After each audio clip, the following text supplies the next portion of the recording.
ನಮಸ್ಕಾರ ಆತ್ಮೀಯ ರೈತ ಬಾಂಧವರೇ. ನಾವು ಸ್ಫೂರ್ತಿ ಟ್ರೇಡರ್ಸ್ ಬಸವಂತಪ್ಪ ತೊಗರ್ಸಿಯಿಂದ ಶಿಕಾರಿಪುರ ತಾಲೂಕು ಶಿವಮೊಗ್ಗ ಜಿಲ್ಲೆ. ಇವತ್ತು ರೈತರಿಗಾಗಿ, ಎಸ್ಪೆಷಲಿ ಅಡಿಕೆ ತೋಟದ ರೈತರಿಗಾಗಿ ಒಂದಿಷ್ಟು ಮಾಹಿತಿಗಳನ್ನು ಇವತ್ತು ವಿಡಿಯೋ ಮುಖಾಂತರ ತಿಳಿಸ್ಕೊಡ್ತಾ ಇದ್ದೀವಿ. ಇಷ್ಟೇ, ರೈತರು ಅಡಿಕೆ ತೋಟದಲ್ಲಿ ಅಡಿಕೆ ತೋಟ ಆರ್ಥಿಕ ಬೆಳೆ. ಇಲ್ಲಿ ಒಂದು ಉತ್ತಮ ಇಳುವರಿಗಾಗಿ ಅಡಿಕೆ ತೋಟದಲ್ಲಿ ಒಂದಿಷ್ಟು ಕೆಲಸಗಳಿದೆ. ಆ ಕೆಲಸಗಳು ಈ ರೈತರಿಗೆ ಸರಿಯಾಗಿ ಇನ್ನೂ ಮಾಹಿತಿಗಳಿಲ್ಲ. ನನ್ನ ಸರ್ವೆ ಪ್ರಕಾರ, ನಾವು ಪ್ರತಿನಿತ್ಯ ನಾವೇನು ಫೀಲ್ಡ್ ಮೇಲೆ ಹೋಗ್ತೀವಲ್ಲ, ನಾವು ಅಡ್ಡಾಡಿದ ಪ್ರಕಾರ ಒಂದಿಷ್ಟು ರೈತರಿಗೆ ಮಾಹಿತಿಗಳ ಕೊರತೆ ಇದೆ. ಆ ಮಾಹಿತಿ ಕೊರತೆ ವಿಚಾರಕ್ಕೆ ಒಂದಿಷ್ಟು ಮಾಹಿತಿ ಪಡೀಲಿ ಅನ್ನೋದಕ್ಕಾಗಿ ಈ ವಿಡಿಯೋವನ್ನು ಇವತ್ತು ಮಾಡ್ತಾ ಇದ್ದೀವಿ. ನೋಡ್ರಿ, ಒಂದು ಜೀವಿ ಅಂದರೆ ಮನುಷ್ಯ ಇರ್ಬೋದು, ಒಂದು ಪ್ರಾಣಿ, ಪಕ್ಷಿ, ಒಂದು ಜೀವ ಸಂಕುಲ, ಒಂದು ಸಸ್ಯ ಇರ್ಬೋದು. ಪ್ರತಿಯೊಂದಕ್ಕೂ ಒಂದು ಜೀವ ಇದೆ. ಜೀವ ಐತಿ ಅನ್ನೋದಾದರೆ ಅದಕ್ಕೆ ಆಹಾರ ಕ್ರಮ ಭಾಳ ಇಂಪಾರ್ಟೆಂಟು. ನೋಡ್ರಿ, ಪ್ರತಿಯೊಂದು ಜೀವಿಗೂ ಸಹ ಗಾಳಿ ಬೇಕು, ಬೆಳಕು ಬೇಕು, ನೀರು ಬೇಕು, ವಾತಾವರಣ ಬೇಕು. ಇವೆಲ್ಲ ಇದ್ದಾಗ ಅದ್ರ ಜೊತೆಗೆ ಆಹಾರ ಬೇಕು. ಇವೆಲ್ಲ ಇದ್ರೇ ಸಹ ಅದು ಜೀವ ಇರಲಿಕ್ಕೆ ಸಾಧ್ಯತೆ ಉಂಟು. ಹಾಗಾಗಿ ಎಕ್ಸಾಂಪಲ್, ಒಂದು ಹಸು ತಗೊಳ್ಳೋಣ, ಒಂದು ನಾಯಿ ತಗೊಳ್ಳೋಣ. ಅದಕ್ಕೂ ಸಹ ನೀವು ಕತ್ಲೆ ರೂಮಲ್ಲಿ ಕಟ್ಟಿದರೆ ಒದರಕ್ಕೆ ಶುರು ಮಾಡುತ್ತೆ. ಒಬ್ಬ ಮನುಷ್ಯನ ಒಳಗಡೆ ಹಾಕಿ ಬಾಗಿಲು ಹಾಕಿದ್ರೆ, ಕಿಟಕಿ ಬಾಗಿಲಿಲ್ಲ ಅಂದರೆ 10 ನಿಮಿಷ ಇರಲಿಕ್ಕಾಗಲ್ಲ. ಹೊರಗಡೆ ಬರಲೇಬೇಕು, ಗಾಳಿ ಬೇಕು, ಬೆಳಕು ಬೇಕು, ಗಂಟೆಗೆ ಒಂದ್ಸತಿ ನೀರು ಬೇಕು. ಹೀಗೆಲ್ಲ ಇದ್ರೇ ಒಬ್ಬ ಮನುಷ್ಯನ ಜೀವನ ಆಗ್ಲಿಕ್ಕೆ ಸಾಧ್ಯತೆ ಉಂಟು. ಹಾಗಿರೋದ್ರಿಂದ ನೋಡ್ರಿ, ಆಹಾರ ಕ್ರಮ, ಮನುಷ್ಯನಿಗೆ ಆಹಾರ ಕ್ರಮ. ಬೆಳಗ್ಗೆ ಎದ್ದ ತಕ್ಷಣ ಮುಖ ತೊಳಿತೀವಿ, ಸ್ನಾನ ಮಾಡ್ತೇವೆ, ತಿಂಡಿ ತಿಂತೇವೆ, ಟೀ ಕುಡಿತೇವೆ. ಟೀ ಕುಡಿದ ಮೇಲೆ ತಿಂಡಿ ತಿಂತೇವೆ. ಮತ್ತು ಮಧ್ಯಾಹ್ನ 12 ಗಂಟೆಗೆ ಒಂದು ಯಾವುದೋ ಹಣ್ಣು ಹಂಪಲು ತಿಂತೇವೆ. ಮತ್ತು 2 ಗಂಟೆ ಒಳಗೆ ಮೃಷ್ಟಾನ್ನ ಭೋಜನ. ಸಂಜೆ ಮುಂದೆ 5 ಗಂಟೆಗೆ ಒಂದು ಸ್ನ್ಯಾಕ್ಸು, ಆಮೇಲೆ ಒಂದು ಎಳ್ನೀರು, ಆಮೇಲೆ ಒಂದು ಅಡಿಕೆಯಲ್ಲಿ ಬಿಡಿ ಸಿಗರೇಟು, ಮತ್ತು ರಾತ್ರಿ ಊಟ, ಆಮೇಲೆ ಊಟ ಆದಮೇಲೆ ಹಣ್ಣು, ಅಡಿಕೆಯಲ್ಲಿ. ಒಬ್ಬ ಮನುಷ್ಯ ಒಂದೇ ದಿವಸಕ್ಕೆ ಕಡಿಮೆ ಅಂದ್ರೆ ಒಂದು 8 ರಿಂದ 10 ಸರಿ ಬಾಯಾಡ್ತೀವಿ. ನಾವು ಒಂದೇ ದಿವಸ ಬದುಕಕ್ಕೆ ಕಡಿಮೆ ಅಂದರೂ 8 ರಿಂದ 10 ಸರಿ ಬಾಯಾಡ್ತೀವಿ. ಬೆಳಗ್ಗಿಂದ ಎದ್ದ ತಕ್ಷಣದಿಂದ ಹಿಡಿದು ರಾತ್ರಿ ಮಲಗೋವರೆಗೂ ನಾವು ತಿಂದಿರ್ತಕ್ಕಂಥ ಫುಡ್ಡನ್ನು ಎಷ್ಟು ತಿಂದಿರ್ತೀವೋ ಅಷ್ಟೇ ಫುಡ್ಡನ್ನು ಒಂದು ಕಡೆ ಗಂಟು ಕಟ್ಟಿ ಇಟ್ಟರೆ ಕಡಿಮೆ ಅಂದ್ರೂ ಒಂದು 2 ರಿಂದ 3 kg ಆಗುತ್ತೆ. ಜಾಸ್ತಿನಾಗಿ ನೀರಿಗೆ ಸೇರಿ, ಜಾಸ್ತಿ ನೀರು ಬೇಡ. ಫುಡ್, ಆಹಾರವನ್ನು ವಸ್ತು ಗಂಟು ಕಟ್ಟಿಟ್ರೆ ಒಂದು 3 kg ಆಗುತ್ತೆ. ನಾವು ಒಂದೇ ಒಂದು ದಿವಸ ಬದುಕಲಿಕ್ಕೆ ಎಷ್ಟು ಬೇಕು? ಫುಡ್ಡು 3 kg ಬೇಕು. ಅದು 365 ದಿವಸಕ್ಕೆ ಎಷ್ಟು ಬೇಕು? ತುಂಬನೇ ಬೇಕು. ಹಾಗೆ ನಾವು ಅಡಿಕೆಯಲ್ಲಿ ಏನು ಆಹಾರವನ್ನು ಕೊಡ್ತಾ ಇದ್ದೀವಿ ಅನ್ನೋದು ನಮಗೆ ನೆನಪಿದೆಯಾ? ನಾವು ಒಂದೇ ದಿವಸಕ್ಕೆ 3 kg ತಿನ್ನೋದಾದರೆ ಒಂದು ವರ್ಷಕ್ಕೆ ಒಂದು ಅಡಿಕೆ ಗಿಡಕ್ಕೆ ಎಷ್ಟು ಬೇಕು ಅನ್ನೋದು ನಮಗೆ ಮಾಹಿತಿ ಇದೆಯಾ? ಖಂಡಿತ ಇಲ್ಲ. ನಾವೇನು ಮಾಡ್ತೀವಿ? ವರ್ಷಕ್ಕೊಂದ್ಸತಿ ಹೋಗಿ ಒಂದು ಸರ್ಕಾರಿ ಗೊಬ್ಬರ ಏನೋ ಹಾಕ್ತೀವಿ, ಒಂದ್ಸತಿ ಕಳೆನಾಶಕ ಹೊಡಿತೀವಿ, ಅಡಿಕೆ ಗಿಡ ಹೋಗ್ತವೆ. ಇದು ಪದ್ಧತಿ ಅಲ್ಲ.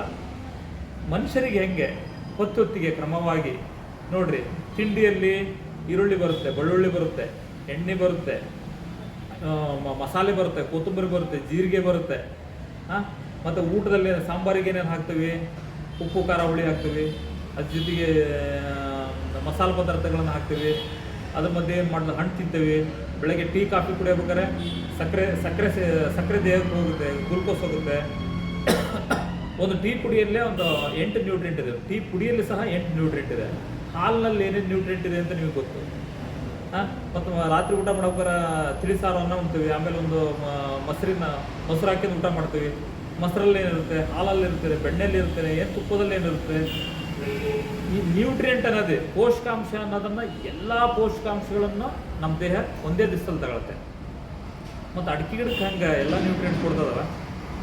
ಸಾಧ್ಯನೇ ಇಲ್ಲ. ಏನು ಕೊಡ್ತಾ ಇದ್ದೀವಿ? ಒಂದು ನೈಟ್ರೋಜನ್ ಕೊಡ್ತೀವಿ, ಒಂದು ಫಾಸ್ಫರಸ್ ಕೊಡ್ತೀವಿ, DAP ಕೊಡ್ತೀವಿ, ಒಂದು ಪೊಟ್ಯಾಶ್ ಕೊಡ್ತೀವಿ, ಭಾಳ ಅಂತ. ಇಷ್ಟೇ. ಜಾಸ್ತಿ ನ್ಯೂಟ್ರಿಯೆಂಟ್, ಮೈಕ್ರೋ ನ್ಯೂಟ್ರಿಯೆಂಟ್ಸು ಮತ್ತು ಎಂಜೈಮ್ಸು, ಹಾರ್ಮೋನ್ಸ್ ಏನು ಕೊಡಲ್ಲ. ಹಂಗಿರೋದ್ರಿಂದ ಇವತ್ತು ಅಡಿಕೆ ತೋಟದಲ್ಲಿ ತುಂಬ ಸಮಸ್ಯೆ ಇದೆ. ಗರಿಗಳು ಹಳದಿ ಆಗೋದು, ಸುಳಿಗಳು ಒಣಗೋದು, ಬೇರುಗಳು ಒಣಗೋದು, ಮುಂಡಿ ರೋಗ ಬರೋದು, ಅಡಿಕೆಯಲ್ಲಿ ಹರಳು ಉದುರೋದು, ಹಲವಾರು ರೋಗಗಳು ಹಾಗೆ ಬರಲ್ಲ. ಯಾವ ಮನುಷ್ಯನಿಗೆ ಆಹಾರದ ಕೊರತೆ ಆಗುತ್ತೆ, ಸಮತೋಲನದ ಆಹಾರದ ಕೊರತೆ ಯಾವ ಮನುಷ್ಯನಿಗೆ ಆಗುತ್ತೆ ಆ ಮನುಷ್ಯನಿಗೆ ರೋಗ ಬಾಧೆಗಳು ಬರುತ್ತೆ. ಹಾಗೆ ಅಡಿಕೆಯಲ್ಲೂ ಸಹ ಅಷ್ಟೇ, ಸರಿಯಾದ ಪೋಷಕಾಂಶಗಳ ನಿರ್ವಹಣೆ ಆಗದೇ ಇದ್ದಲ್ಲಿ ಆ ರೋಗಕ್ಕೆ ಅವತ್ತು ರೋಗ ಶುರುವಾಗುತ್ತೆ. ನಾವೇ ಬಿಸಿಲಲ್ಲಿ ಒಂದು 4 ತಾಸು ಬಿಸಿಲಲ್ಲಿ ಹೋಗಿ ಬರಲಿ, ಆಹಾರ ತಗೊಳ್ಳದೆ, ನೀರು ಕುಡಿದೆ, ಆಹಾರ ತಗೊಳ್ಳದೆ, ಬೆಳಗ್ಗೆಯಿಂದ ಏನು ಫುಡ್ ತಗೊಳ್ಳೋದಂಗೆ ನಾವು ಬಿಸಿಲಲ್ಲಿ ಹೋಗಿ ಬರಲಿ, ಮಧ್ಯಾಹ್ನಕ್ಕೆ ಸ್ಟ್ರೆಸ್ ಆಗುತ್ತೆ, ತಲೆನೋವು ಬರುತ್ತೆ, ಸಂಜೆ ಸುಸ್ತಾಗುತ್ತೆ, ಸುಸ್ತಾದ್ಮೇಲೆ ಜ್ವರ ಬರುತ್ತೆ.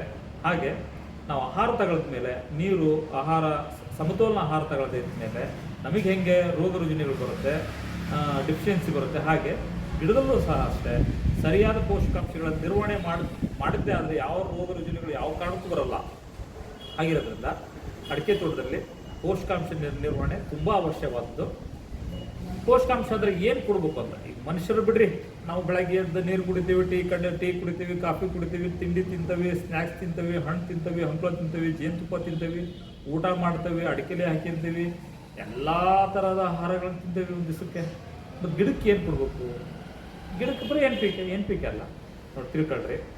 ಸಮತೋಲನ ಆಹಾರ ಅಂದರೆ ನೀವು ಒಂದೇ ಸರಿ, ವರ್ಷಕ್ಕೆ 1 ಸರಿ 2 ಸರಿ ಕೊಟ್ಟರಲ್ಲ, ವರ್ಷಕ್ಕೆ ಕಡಿಮೆ ಅಂದ್ರೂ 2 ರಿಂದ 3 ಸಾರಿ ಮಣ್ಣು ಪರೀಕ್ಷೆ ಆಧಾರಿತ ರಸಗೊಬ್ಬರಗಳನ್ನು ಕೊಡಬೇಕು. ಹಾಗೆ ಸಾವಯವ ಗೊಬ್ಬರಗಳಾದ ಹಸಿರೆಲೆ ಗೊಬ್ಬರಗಳನ್ನು ಕೊಡಬೇಕು. ಕೊಟ್ಟಿಗೆ ಗೊಬ್ಬರ ಕೊಡ್ರಿ, ಕುರಿ ಗೊಬ್ಬರ ಕೊಡ್ರಿ, ಹಂದಿ ಗೊಬ್ಬರ ಕೊಡ್ರಿ, ಬೇವಿನ ಹಿಂಡಿ ಕೊಡ್ರಿ. ಆಮೇಲೆ ಅದ್ರ ಜೊತೆಗೆ ನೀವು ಈ ದ್ವಿದಳ ಧಾನ್ಯಗಳನ್ನು ಬೆಳೆಸಿ ಮುಚ್ಚಿಗೆ ಮಾಡಿರಿ. ಹಾಗೆ ವರ್ಷಕ್ಕೆ ಕಡಿಮೆ ಅಂದರೂ 4 ಸರ್ತಿ ಪೋಷಕಾಂಶ ದ್ರವ್ಯ ಜೀವಾಮೃತಗಳನ್ನು ಕೊಡ್ರಿ. ಹಾಗೆ ಏನಾಯ್ತು, ನಾವು ಹೇಳಿದ್ದು ವರ್ಷಕ್ಕೆ 3 ಸರ್ತಿ ರಸಗೊಬ್ಬರ ಕೊಡ್ರಿ, ಮಣ್ಣು ಪರೀಕ್ಷೆ ಆಧಾರಿತ. ಆಮೇಲೆ ವರ್ಷಕ್ಕೆ 4 ಸರಿ ಜೀವಾಮೃತ ಪೋಷಕಾಂಶಗಳನ್ನು ದ್ರವ್ಯಗಳನ್ನು ಕೊಡ್ರಿ. ಹಾಗೆ ಕೊಟ್ಟಿಗೆ ಗೊಬ್ಬರ ಕೊಡ್ರಿ, ಹಸಿರೆಲೆ ಗೊಬ್ಬರಗಳನ್ನು ಕೊಡ್ರಿ, ಮಿತವಾದ ನೀರನ್ನು ಕೊಡ್ರಿ. ಈ ತರಹದ ಪೋಷಕಾಂಶಗಳನ್ನು ನೀವು ಅಡಿಕೆ ಗಿಡಕ್ಕೆ ಕೊಟ್ಟಿದ್ದೇ ಆದರೆ ನಿಮ್ಮ ಗಿಡದಲ್ಲಿ ಅತ್ಯದ್ಭುತ. ನೀವು ಎಕರೆಗೆ ಕಡಿಮೆ ಅಂದ್ರೆ ನೋಡಿರಿ, ಒಂದು ಎಕರೆಗೆ 500 ಗಿಡ, 550 ಅಲ್ಲ, 500 ತಿಳ್ಕೊಳ್ರಿ. 50 ಕಾಯಿಲೆ ಹೆಂಗೋ ಹೋಗಿದ್ದೇವೆ, 500 ಗಿಡ ಅಂತ ತಿಳ್ಕೊಳ್ರಿ.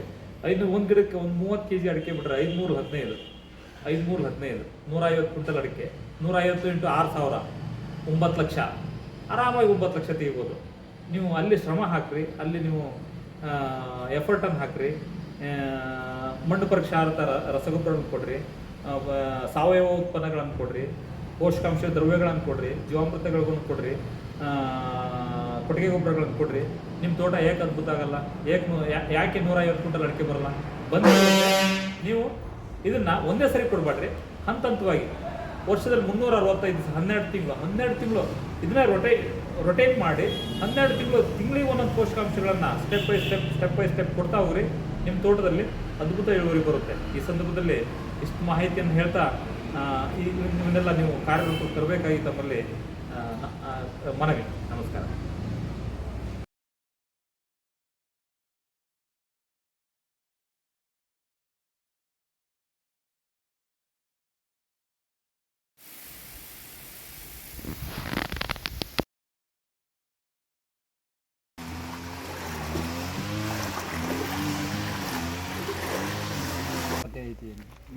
ಜೀವನ ಹೆಂಗೆ ಕೊರತೆ ಮಾಡ್ಕೊಂಡೀವಿ, ಅದನ್ನು ನಾವು ಮಾಡಿದ್ದಲ್ಲ, ಅದು ಸ್ವಯಂಕೃತ ಅಪರಾಧ. ಮತ್ತೇನು ಬೇರೆ ಬ್ಲೇಮ್ ಮಾಡೋಂಥದ್ದು ಏನಿಲ್ಲ. ಅದು ಈಗ ಜೀವ ಬೇಕಾಗಿರೋದಕ್ಕೆ ಇದನ್ನು ಏನು ಮಾಡಿದರು, ಸುಭಾಷ್ ಪಾಳೇಕರ್ ಜಿ ಅವರು ಒಂದು ಹೊಸ ಇದನ್ನು